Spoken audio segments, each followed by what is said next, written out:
j'appelle tous les Françaises et les Français à se lever ce dimanche, ensemble, pour porter ces valeurs de démocratie, de liberté, de pluralisme. Le président et les partis politiques auraient-ils dû se mettre en retrait dans l'organisation de la marche républicaine du dimanche 11 janvier? Que penser de leur attitude vis-à-vis du FN et ont-ils trouvé les mots pour qualifier ces attaques terroristes? Malgré l'appel à l'unité nationale, la bataille politique a vite repris ses droits avec son lot d'images et de déclarations. Ce sont aujourd'hui ces symboles et ces discours que nous analyserons dans Déshabillons-les avec 4 invités. Bonjour, Alain Boer, professeur de criminologie et ami de Manuel Valls. Vous avez également travaillé avec Michel Rocard et Nicolas Sarkozy sur ces questions de sécurité. Gaël Sliman, politologue et spécialiste de l'opinion.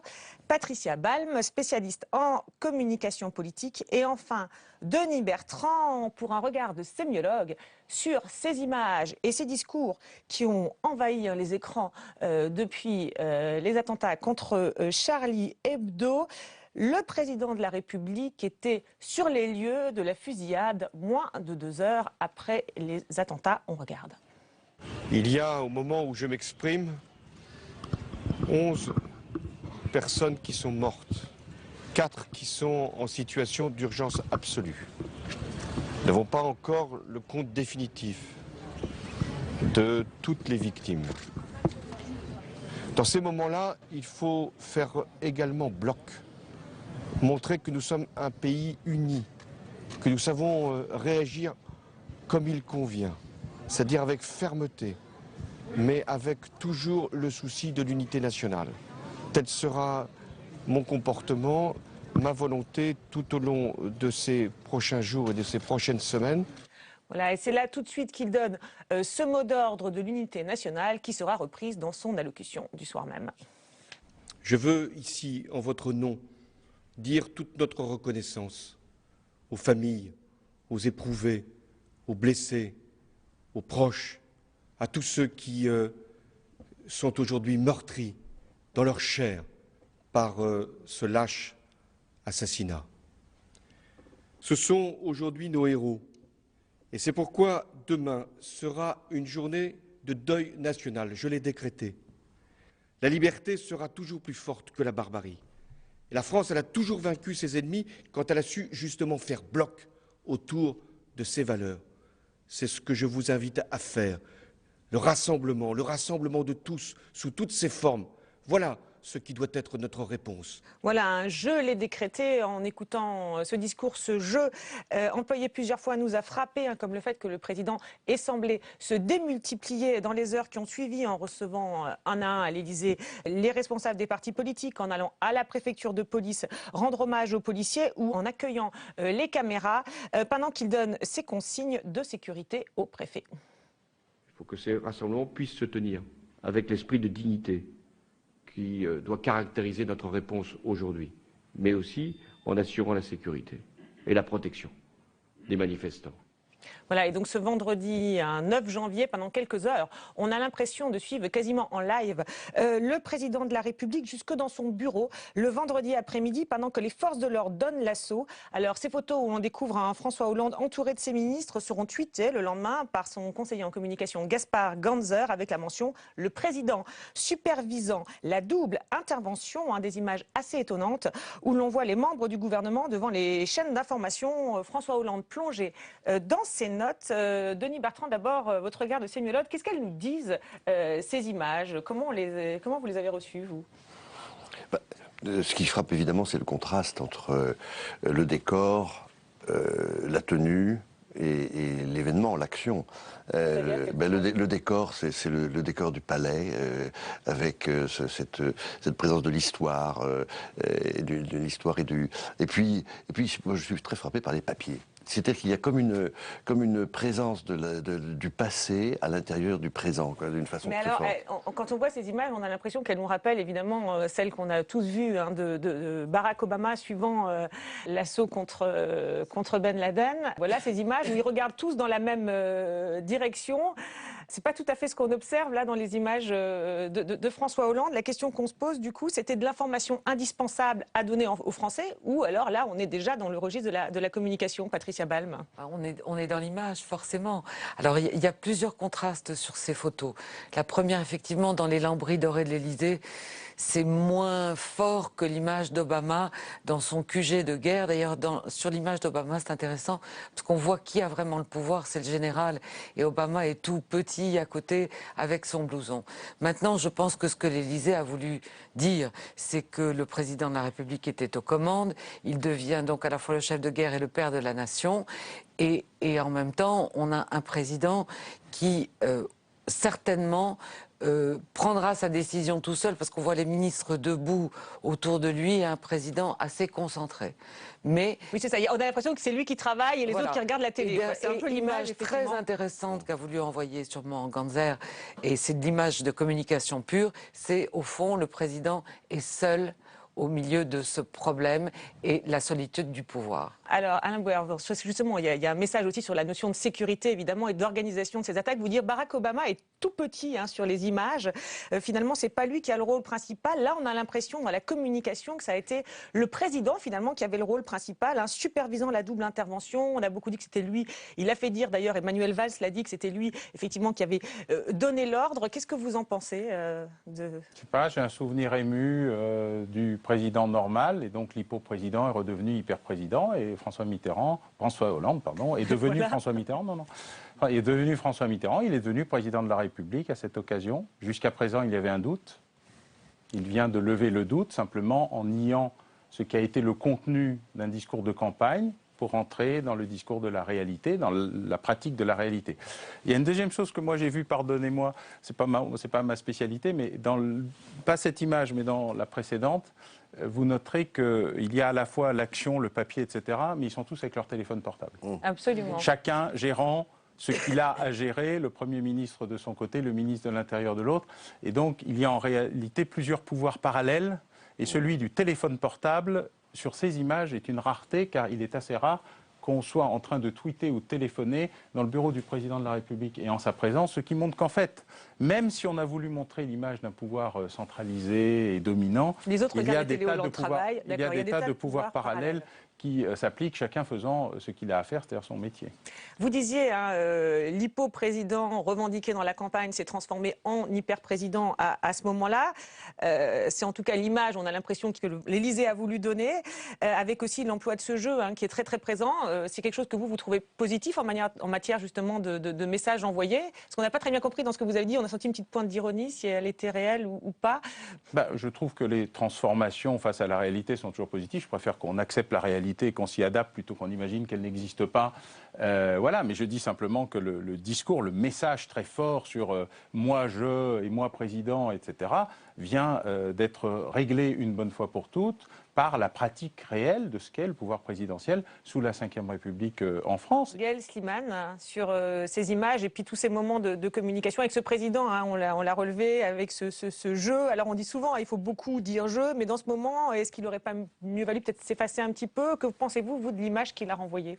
L'image qu'il a renvoyée, je suis assez d'accord avec ce que vient de dire Alain Bauer. On a un président de la République qui, moi je m'exprime sur la perception qu'ont les Français en termes d'opinion, effectivement était un président qui était perçu comme n'étant pas à la hauteur auparavant. Effectivement, les journalistes politiques ont beaucoup dit, ah bah là, ça y est, là on dossait le costume, etc. Mais la raison de cette impopularité, c'est l'idée que ce président de la République, c'est pas qu'il ne serait pas sympathique, c'est pas qu'il ne serait pas proche des gens, c'est qu'il ne serait pas à la hauteur de la fonction. Aujourd'hui, l'histoire, un événement historique est venu exploser en France et a permis au président François Hollande de montrer aux Français qu'en la circonstance, il pouvait avoir la bonne attitude, la bonne réponse immédiate. On a des souvenirs historiques, vous avez présenté Obama, mais on peut se souvenir de George W. Bush au moment des attentats du 11 septembre, où dans un tout premier temps, il n'a pas eu la bonne réaction. Oui, il a complètement... Donc là, on a un président de la République qui a la bonne, a posteriori, après quelques jours, c'est facile pour nous de dire... Il a eu la bonne réaction. Mais il a eu la bonne réaction, il a eu la bonne posture et il a trouvé les bons mots.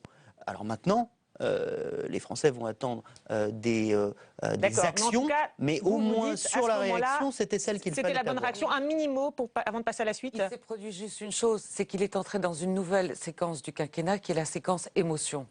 Et l'émotion est très très forte. Et l'émotion, on le sait, si on relit des cartes, l'émotion suscite de l'amour, de la haine.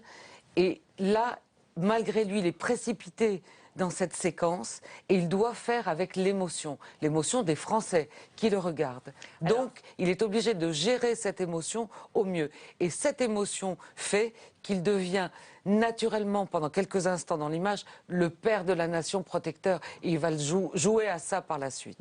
Alors, vous parlez d'exprimer l'émotion, ça pose aussi la question du partage des rôles entre le président de la République et le Premier ministre. Donc on l'a vu, François Hollande s'est rendu sur les lieux de la fusillade contre Charlie Hebdo dans les minutes, moins de 2 heures qui ont suivi. Manuel Valls, lui, s'est rendu un peu plus tard dans l'après-midi au commissariat du 11e arrondissement, d'où venait le policier abattu devant Charlie Hebdo. Lui aussi exprime cette émotion, écoutez-le.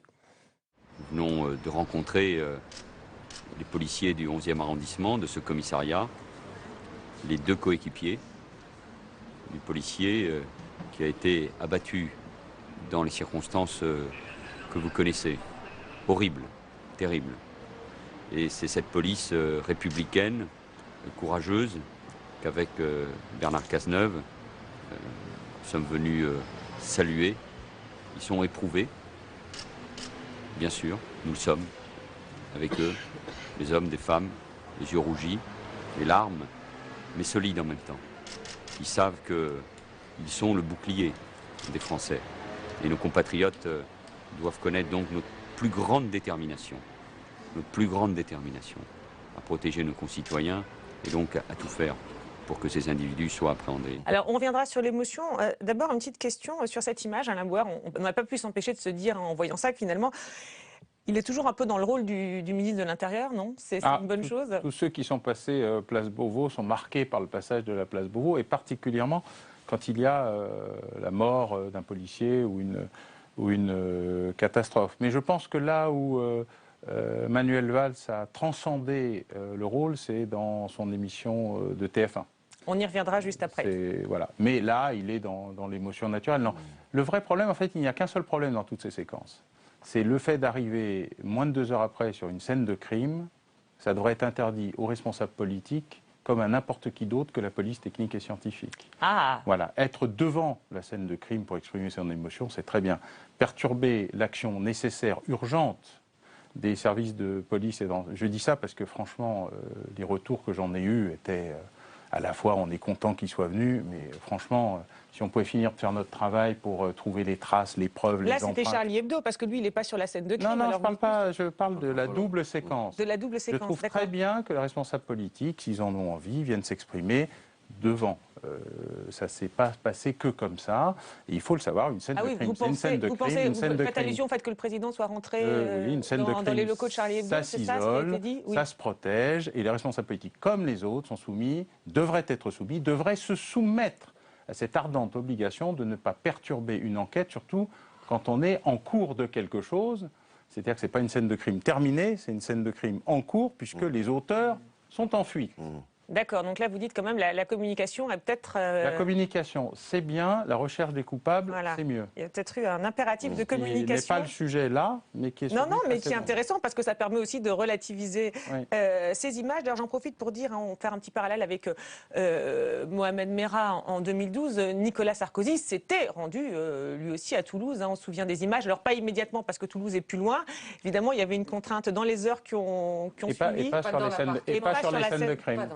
Voilà, et pas sur la scène de crime, c'était à Toulouse. C'est pour ça que je dis qu'on a parfaitement le droit de communiquer comme on veut, dans le respect de l'enquête en cours, surtout quand elle est en cours. D'accord. Alors, sur l'émotion, Denis Bertrand, on a vu la 2 expressions des émotions, 2 extraits évidemment, des allocutions. Un mot sur... Oui, le contraste me paraît très très intéressant entre les deux styles d'intervention dans le rapport avec le temps, avec la temporalité. Je veux dire que les 2 interventions qu'on a vues de François Hollande sur la scène du crime et ensuite en allocution, il utilise à la fois le temps de la présence dans le présent, aujourd'hui, en ce moment où je m'exprime. Oui, il est vraiment au cœur de l'action. C'est la présence par le présent. Mais c'est un présent qui est associé avec la projection du futur. Demain, je ferai ceci, ce sera mon attitude, il se passera ceci, etc. Et ça s'ouvre sur une temporalité générale et universelle. La France a toujours été, elle est toujours, etc. Et c'est ces 3 temps-là, on ne les a pas du tout chez Manuel Valls. Manuel Valls, oui. Il ne gère pas la même temporalité. Il gère une temporalité de l'action, de l'émotion immédiate et de la plongée dans ce qui se passe et ce qui se fait. Ils sont chacun dans leur rôle, vous diriez, là? Bah oui, tout à fait. On a une répartition des rôles entre le président de la République qui envoie un signal aux journalistes qui ont été victimes de l'attentat de Charlie Hebdo, et en même temps le ministre de l'Intérieur, Voilà, oui. Le Premier ministre, on n'en sort pas de ce rôle. avec, on le voit sur l'image, le ministre de l'Intérieur à ses côtés, mais qui ne dit rien. On voit un Manuel Valls qui est à la fois Premier ministre et ministre de l'Intérieur en la circonstance, qui vient réconforter les policiers et aussi envoyer un message aux Français. On a une phase d'émotion, de protection incarnée par François Hollande, et on a l'impression d'un couple, on va dire, qui fonctionne en envoyant 2 messages, un message de cohésion nationale et d'émotion avec Hollande, un message de fermeté à travers l'attitude et la posture de Manuel Valls. Moi, je pense qu'il a bien fait, Manuel Valls, parce que ça lui a été reproché, mais au moment des faits, de se rendre dans ce commissariat de police pour justement apporter ce complément par rapport à François Hollande. Apporter ce complément, ça lui a été reproché sous l'angle qu'on a évoqué, oui. Sous l'angle, mais les principales victimes, les premières victimes étaient celles de Charlie Hebdo. Voilà, pourquoi aller au commissariat, vous êtes ministre de l'Intérieur, etc. Vous n'êtes plus ministre de l'Intérieur, etc. Moi, je pense que c'est un bon signal qu'il envoie. Alors, autre différence entre les 2 têtes de l'exécutif, leur réaction le vendredi après les assauts conjoints contre les terroristes retranchés. On écoute d'abord François Hollande. Je veux saluer le courage, la bravoure, l'efficacité des gendarmes, des policiers, de tous ceux qui ont participé à ces opérations. Je veux leur dire que nous sommes fiers d'eux, car quand l'ordre a été donné, ils ont porté l'assaut dans le même mouvement. Mais la France, même si elle est consciente d'avoir fait face, même si elle sait qu'elle peut disposer avec les forces de sécurité d'hommes et de femmes capables de courage et de bravoure, la France, elle n'en a pas terminé avec les menaces dont elle est la cible. Donc ce qu'on retient, c'est la fierté, l'hommage aux forces de l'ordre, un discours un peu différent dans la bouche de Manuel Valls qui était le soir même sur le plateau du journal de TF1, vous l'avez évoqué. Il n'y a pas de risque zéro, je l'ai toujours dit et Bernard Cazeneuve l'a souvent répété. Nous faisons face non seulement à un risque, mais nous avons toujours considéré qu'à un moment ou l'autre, nous pourrions être frappés. Nous avons déjoué les attentats. Mais, oui, il y a évidemment, face à ce risque, toujours des possibilités d'avoir des failles, de ne pas pouvoir suivre telle ou telle équipe. Et c'est pour cela que nous devons en tirer les leçons, analyser de près ce qui s'est passé. Nous le devons, ce devoir de vérité, aux victimes, à leurs familles et je pense bien sûr à elles. Et nous le devons tout simplement à nos compatriotes. Voilà, et on a beaucoup retenu le fait qu'il évoque ces fameuses failles, hein, ça a été ce qui a été énormément repris. Un petit mot, je vais vous faire agir, un petit mot d'abord Patricia Balm sur peut-être, je sais pas, le télescopage ou le contraste entre ces deux discours. Le maniement des mots, tout simplement, ce sont 2 discours totalement différents. Ce qui est très intéressant, c'est que François Hollande quand même joue sur le registre de la peur. Et c'est un registre qui fonctionne. Pasqua, il y a 30 ans, faisait la même chose. Et ce qui est intéressant, c'est le langage concret de Manuel Valls. C'est-à-dire Manuel Valls est dans le devoir de vérité. Et quand il dit il y a eu des possibilités de failles, eh ben, au moins il a un langage de vérité. Et beaucoup plus proche d'ailleurs du langage de Nicolas Sarkozy. Et on voit la différence entre les deux personnages. Donc vous diriez en fait François Hollande agite un peu, vous diriez le chiffon rouge de la peur. Parce que le message subliminal, c'est si vous avez peur, je suis là, je vous protège. Je suis là, je vous protège.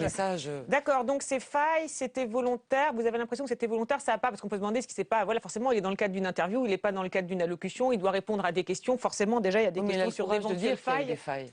Alain Bauer.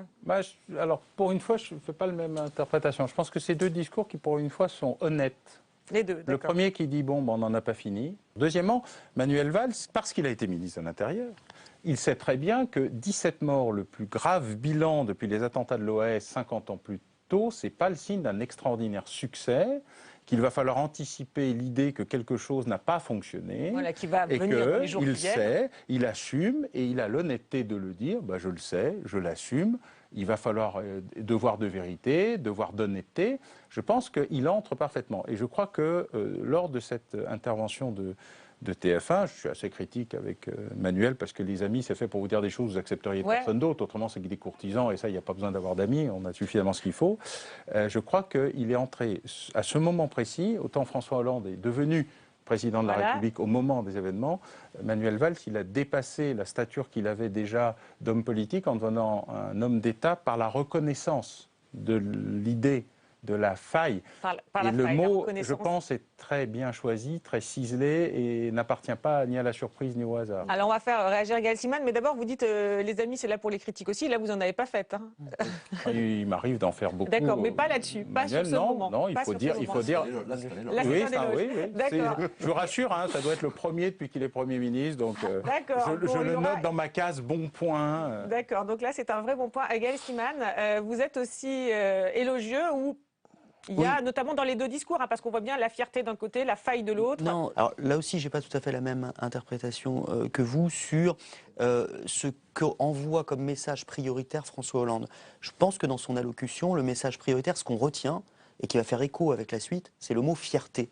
C'est-à-dire que c'est un message, si je puis dire, positif, ou de confiance ou d'enthousiasme, mais dans lequel il y a un bémol, sérieux. Il y a quand même encore eu des morts lors bien de évidemment, mais regardez aujourd'hui ce qui se passe dans le pays, on en reparlera, mais on verra le temps que ça durera. Mais ces manifestations, ces mouvements ont généré un sentiment de fierté. Et François Hollande l'annonce avant. Donc je crois que ce qu'on retient, c'est d'abord cette idée. Les menaces ne sont pas terminées. Non mais justement, j'y viens. D'abord, ce qu'il dit, c'est soyez fiers. Voilà. Nous sommes fiers. Et il dit parallèlement, mais c'est dangereux.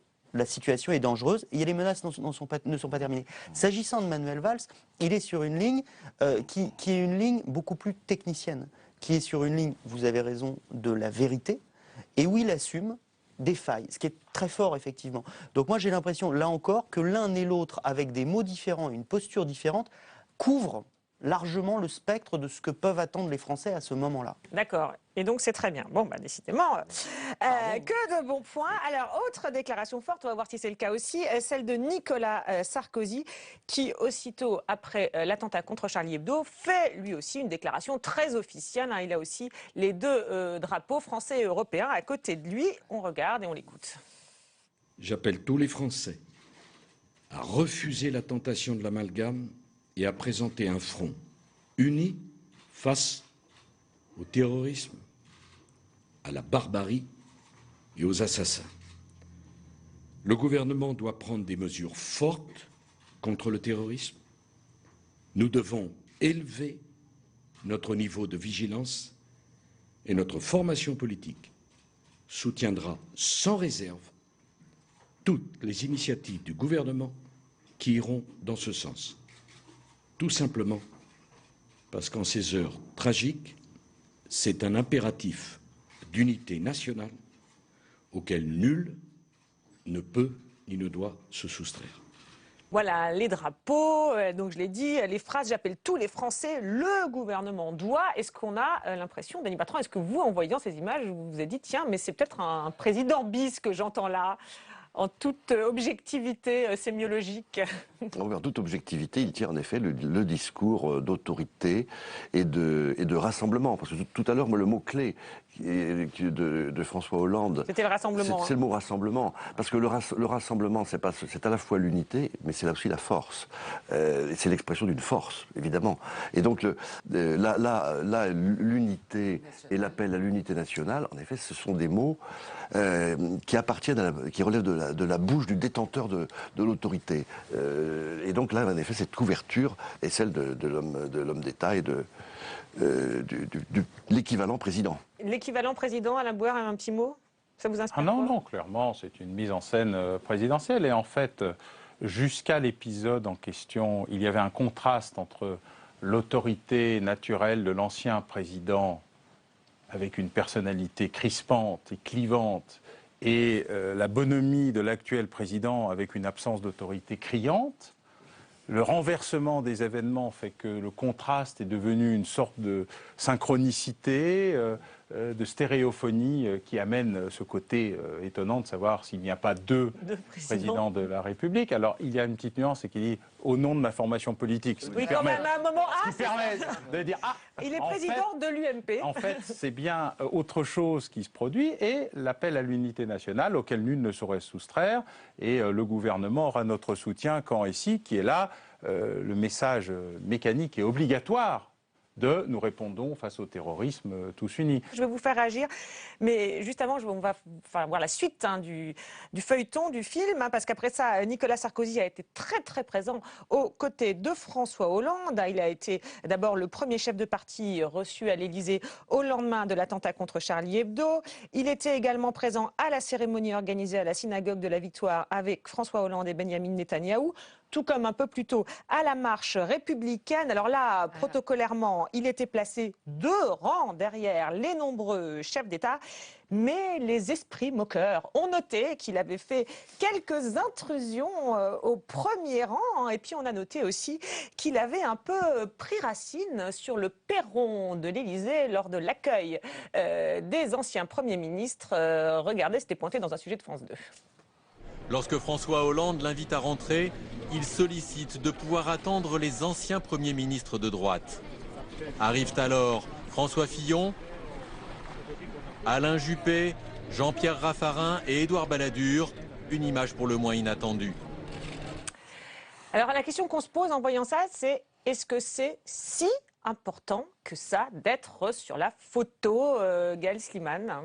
Oh, si important, je ne sais pas, mais on a l'impression, en tout cas, au-delà du cocasse de la situation, il y a quand même un point qui est dans les enquêtes d'opinion que je suis d'un peu près. On a un Nicolas Sarkozy qui aujourd'hui est très largement distancé en termes d'opinion, en termes de jugement, par Alain Juppé. Sa stature présidentielle d'ex-président ne lui permet pas d'être le primus inter pares au sein de la famille UMP. De la famille UMP. Là, sur la photo, sur l'ensemble de la séquence, sur le défilé, sur le cortège, on a de nouveau la présidentialité qui se manifeste sur Nicolas Sarkozy. D'accord, donc c'est pas tellement par rapport à François Hollande, etc., c'est par rapport à son camp.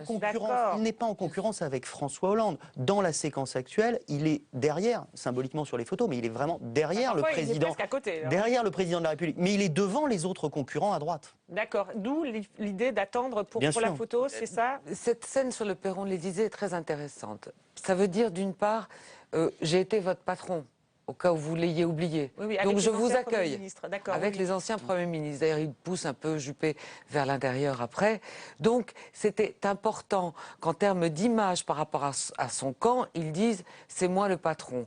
Donc on peut se moquer, mais en même temps, il y a une réalité. Se moquer, c'est normal qu'on ironise un peu dans ce moment. Avec Nicolas Sarkozy, on ironisera toujours. Mais il y a aussi des messages qu'il a besoin d'envoyer à un moment donné où finalement les autres ont aussi oublié qu'il les avait nommés l'un Premier ministre, l'autre il l'a fait revenir en politique. Donc de temps en temps c'est bon de rappeler c'est moi qui vous ai fait finalement. Ah d'accord, donc vous dites c'est pas tellement par rapport c'est aussi par rapport aux anciens Premiers ministres mais bien sûr, mais bien sûr. D'accord, d'accord. Bon, quelque chose à ajouter, non?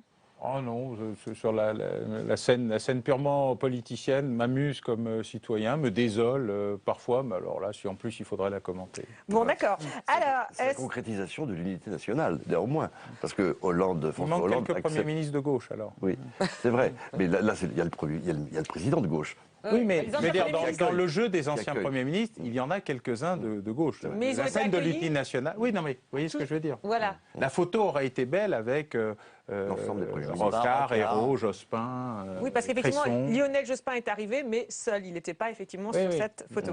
Alors, donc, si cette marche républicaine a vu défiler une foule sans précédent, elle a suscité quelques polémiques sur le rôle et la participation des politiques. Alors la première a concerné le FN non convié à l'organisation de la manifestation, une position critiquée par l'UMP, mais assumée par le socialiste François Lamy, organisateur pour le PS de la marche républicaine.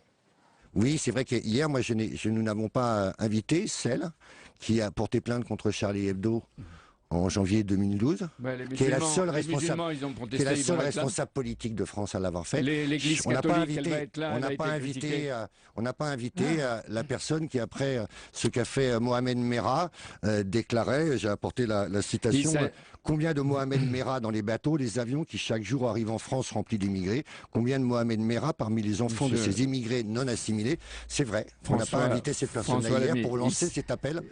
Voilà, n'en jetez plus. Mais Olivier Faure, porte-parole du PS, ne semble pas sur la même ligne. Et pourquoi Manuel Valls n'a pas invité Marine Le Pen? Je pense qu'il a prévu de le faire, mais je crois que dimanche, personne ne doit y compris le Front National. Mais je crois que toutes celles et ceux qui souhaitent se joindre à cette manifestation pourront y être présents.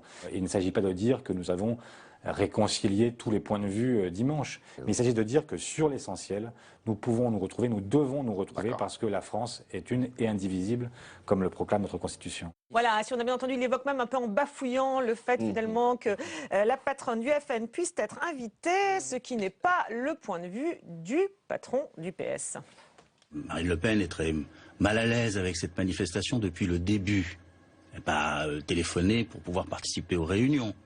Elle vous a téléphoné? Elle n'a pas téléphoné pour participer aux réunions, donc elle est mal à l'aise. Mais moi, je ne veux pas rentrer dans cette polémique, parce que franchement, je dis quand même ce soir, il y a un déplacement des choses.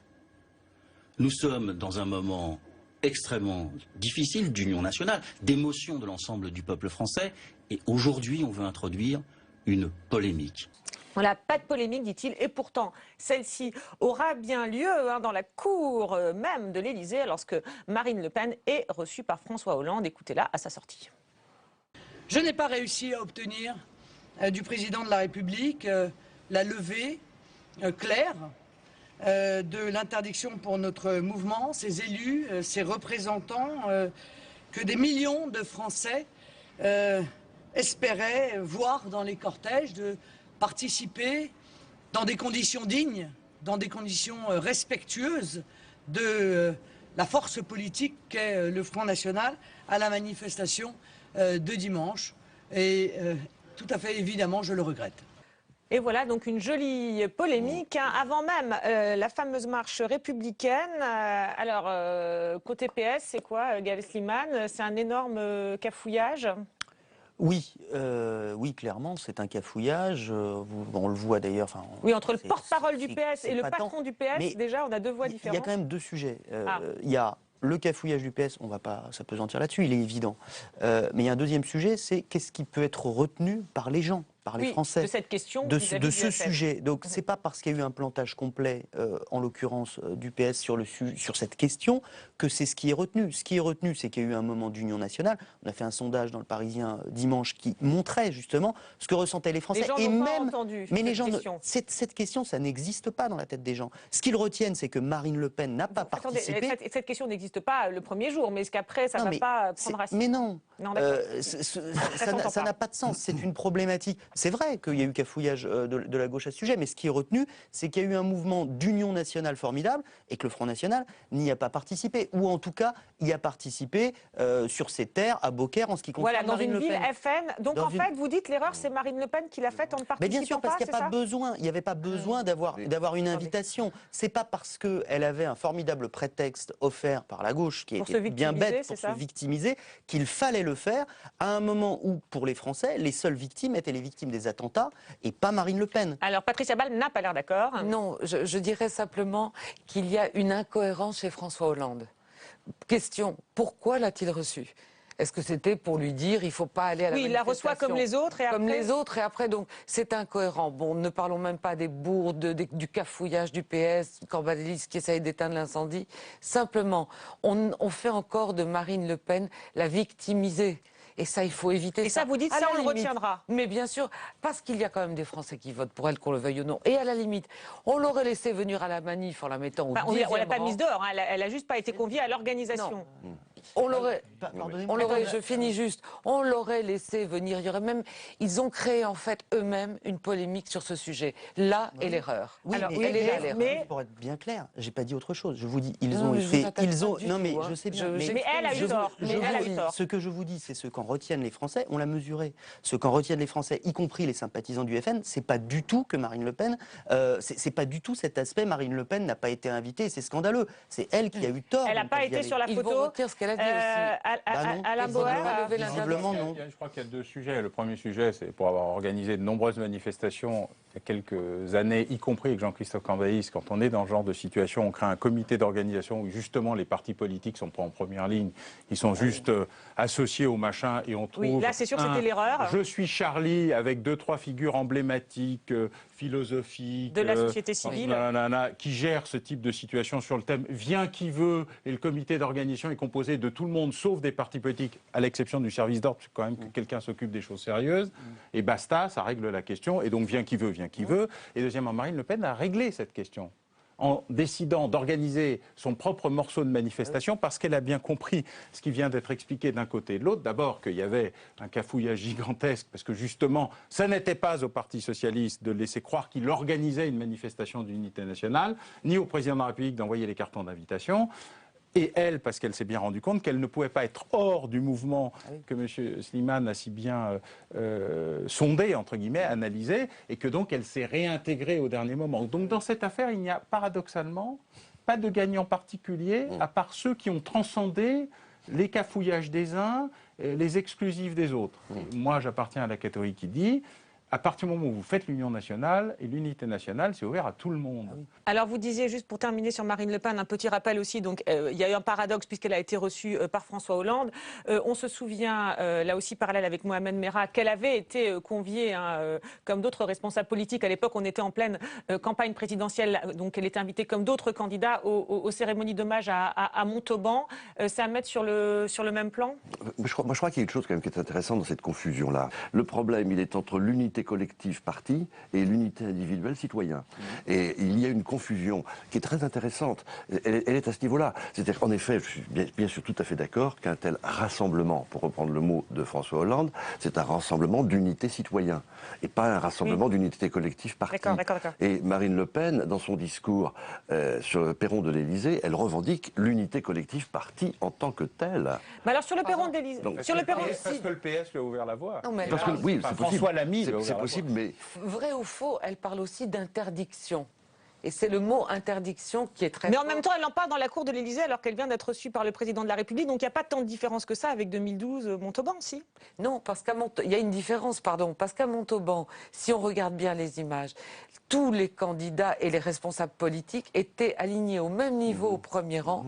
Nicolas Sarkozy salue, François Hollande, entre parenthèses, était avec Valérie Trierweiler, et Nicolas Sarkozy salue chacun, serre la main de chacun, y compris Marine Le Pen, qui est placée au même niveau que François Hollande. Manuel Valls, d'ailleurs, n'est pas loin non plus, ce qui était intelligent de la part de Nicolas Sarkozy à l'époque. Donc là, l'union nationale, et je dirais l'unité, eh bien, Sarkozy la met vraiment en scène. D'accord, alors que François Hollande, il donne l'impression de la faire en recevant, en même temps, il raccompagne pas tout le monde sur le perron, il serre pas la main de tout le monde, donc c'est mal mis en scène, je dirais. C'est mal mis en scène. Vous dites, on va terminer l'extrait suivant, mes derniers petits mots sur Marine Le Pen. Elle est un peu embarrassée quand même dans la cour de l'Élysée. Le prolongement est en effet la réunion de Beaucaire, qui a été commentée comme une réunion d'un parti et non pas comme une forme du rassemblement. C'est quand même intéressant, parce que c'est préparé, à mon avis, par le discours de Marine Le Pen sur le perron de l'Élysée, où quand elle parle du respect, dignité et respect, on s'imagine que c'est dignité et respect au sens où François Hollande parle de dignité et de respect face aux événements. Non, c'est dignité et respect par rapport au parti et à ce qu'il représente. C'est donc très très intéressant ce glissement. Donc c'est pas une manière, elle a raté, si elle a voulu montrer qu'elle participe à l'unité nationale et donc corriger l'effet d'image, c'est raté, vous dites? Absolument, à mon avis oui. Pour résumer. Alors autre question pour finir, celle relative à l'attitude de François Hollande qui, après avoir appelé au rassemblement, on l'a entendu, appelle directement les Français à participer à la Grande Marche républicaine. De nombreux chefs d'État et de gouvernement ont voulu du monde entier nous exprimer leur solidarité. Plusieurs m'ont fait savoir qu'ils seront là lors du grand rassemblement de dimanche. Je serai avec eux. Et j'appelle tous les Françaises et les Français à se lever ce dimanche, ensemble, pour porter ces valeurs de démocratie, de liberté, de pluralisme. Voilà, alors tout le défi pour lui, dans ce moment-là, je le rappelle, on est le vendredi soir, le soir des assauts, à l'avant-veille de la grande marche républicaine. Tout le défi pour lui dans ce moment, c'est d'incarner la nation sans être suspecté de récupération. La question, c'est est-ce qu'il y parvient? Ou alors cet appel, ce jeu, j'appelle à manifester, est-il une erreur? Patricia Balm, Gaël Slimane, on va vous faire réagir. Moi, je crois qu'il y a juste une petite erreur dans le langage. Il est chef d'État. Il explique que d'autres chefs d'État et personnalités politiques vont venir à cette manifestation. Et il dit ce mot effarant, je serai à leur côté. Non. Ce sont les chefs d'État étrangers qui seront à ses côtés, à lui. En fait, il est tellement content que tous ces chefs d'État soient là, tout le monde vienne qu'il fait. Bon, alors c'est une petite erreur de langage, on peut se moquer quand même un peu. Et on ne comprend pas. Il est évident, ce sont les chefs d'État et les gouvernants qui vont être aux côtés du président des Français. Alors attendez, je vous donne la parole, mais Denis Bertrand, c'est vrai que là, Patricia Balm a relevé une phrase intéressante. Il faut à mon avis, remettre dans le contexte. Je suis tout à fait d'accord avec votre interprétation, et elle est très, très juste. Ceci dit, le débat à ce moment-là était porté sur le point de savoir si le président de la République pouvait participer à cette manifestation. Il y a eu une longue... Il y a quand même tout un débat sur cette question-là. Vous aviez un doute qu'il y participerait, vous? Moi non. D'accord. Donc vous dites en fait, quand il dit je serai à leur côté, ça veut dire je serai bien à la manifestation. Voilà, c'est ça. Je serai dans la manifestation. Dans la manifestation, parce qu'effectivement. Je serai dans la manifestation, c'est tout. Pas mal. D'accord, parce qu'effectivement c'était sans précédent, enfin du moins depuis François Mitterrand à Carpentras, mais qui lui ne l'avait pas annoncé après la profanation. Il était venu par surprise. Et sur le fait qu'il appelle à manifester, Gaël Slimane. C'est très compliqué. La posture dans laquelle il est, vous l'avez dit, c'est une posture où il doit être père de la nation, où il doit incarner ce dont il parle du rassemblement. En tant que président de la République, il doit incarner cela. Et en même temps, il doit donner le sentiment qu'il ne cherche pas à récupérer quelque chose qui le dépasse très largement.